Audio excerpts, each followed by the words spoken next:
Have you ever been in a situation that you're stating your point, but you go on a tangent? You talk about points that have no clear correlation to the main point that you're trying to make. And because of that, you get lost in the actual point of your discussion, the point of your argument. And then from that, people destroy you in any situation, in any verbal confrontation.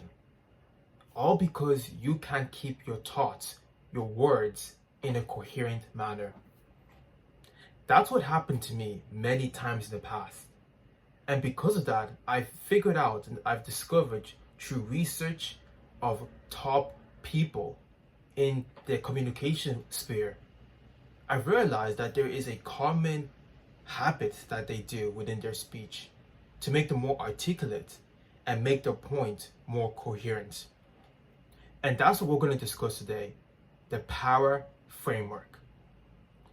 Point, action, result, and ask. That's the only thing you'll need to make your point more articulate in a concise and coherent manner. It's simple. The P for power is your point. All you have to do is discuss and state the point that you're trying to make.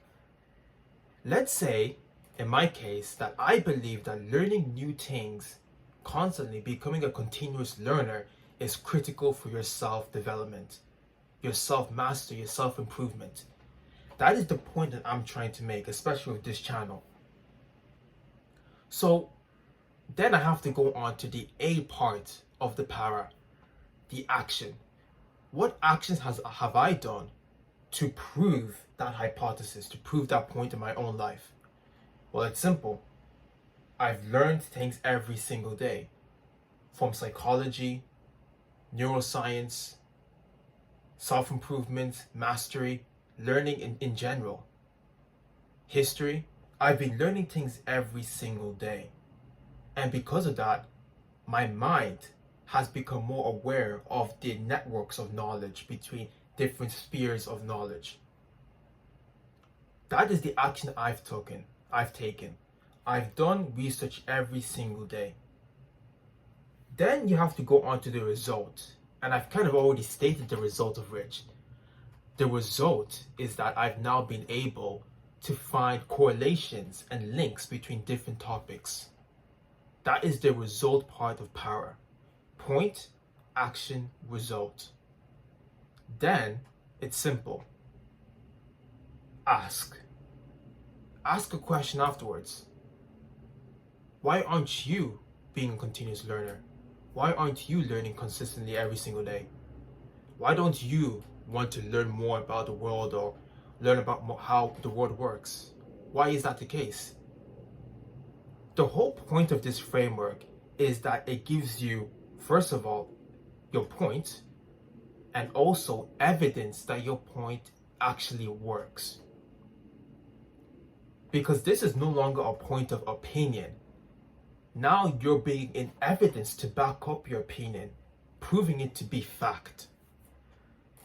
That is the goal of the power framework. And when you do this, you'll be able to state your point in a concise and clear manner. And people will actually start to understand the point that you're trying to make, or at the very least, understand how you've came to the conclusion. It's simple.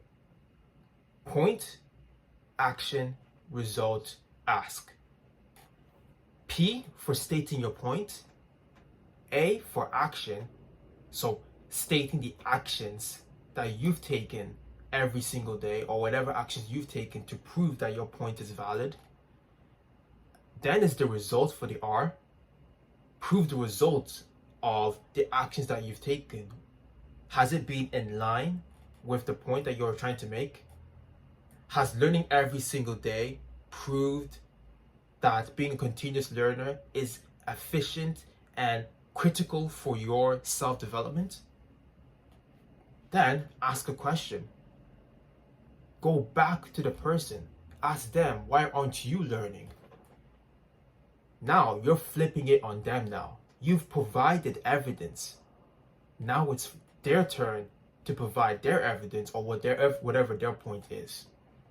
So use this power framework: point, action, result, ask. Use this framework to speak coherent and concise with your points so that anybody can understand whatever point you're making, and so that you can be more articulate with your arguments.